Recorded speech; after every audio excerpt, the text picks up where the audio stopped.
criminals never run out of creative ways to scam you out of your hard-earned money. And many people find themselves falling into various traps. Cybercrime expert Nithen Naidoo is joining us now to give us some tips how to avoid becoming a statistic this season. Mr. Naidoo, good morning. Thank you very much for your time. We're having a focus this week on eNCA about crime and opportunistic crimes.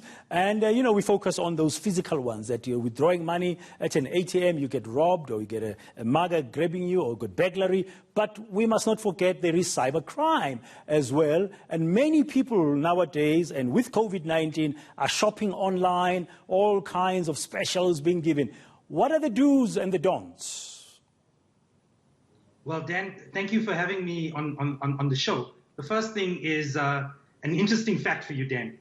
Cybercrime today generates more revenue for organized crime than all the traditional forms of crime put together.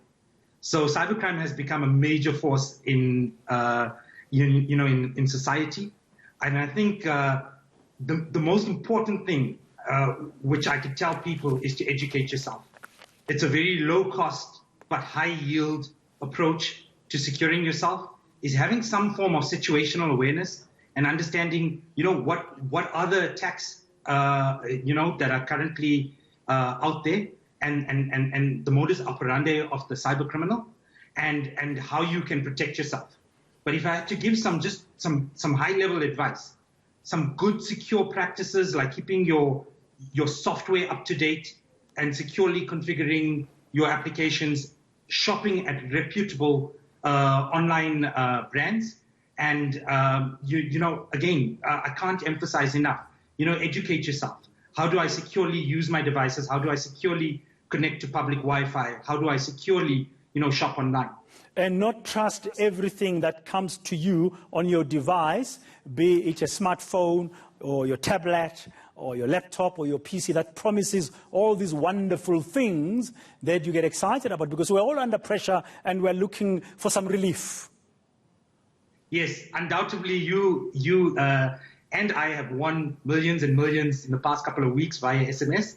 So no, the idea is people want to entice you to click on links. They want to entice you to potentially download malicious artifacts onto your machine so they can gain access to your platform or to your sensitive data. How do you know,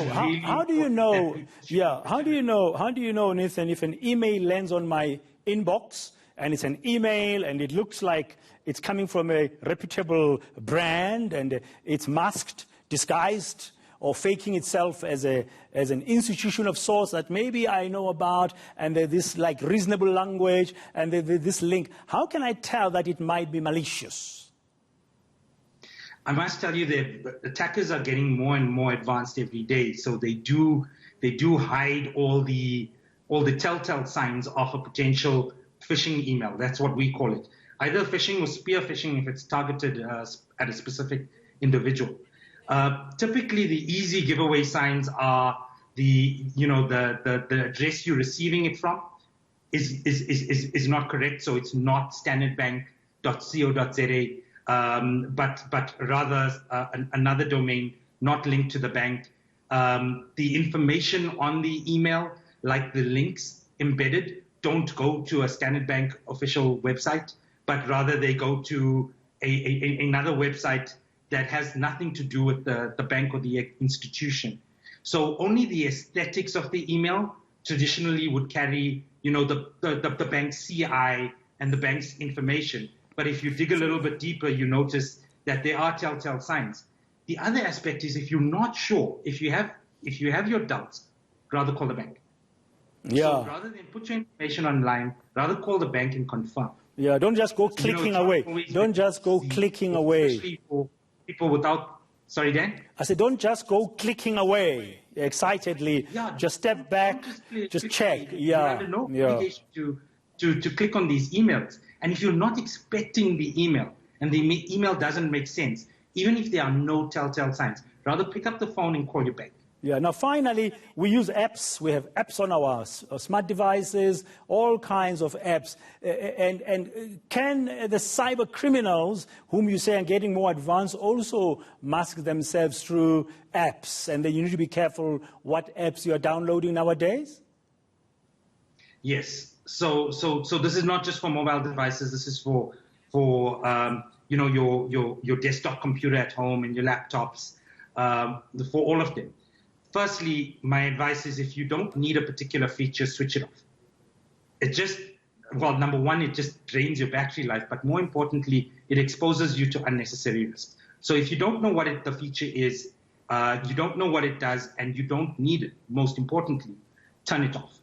The next thing is be careful on the apps that you download and you install on your machines, because a lot of apps tend to have malicious payloads inside.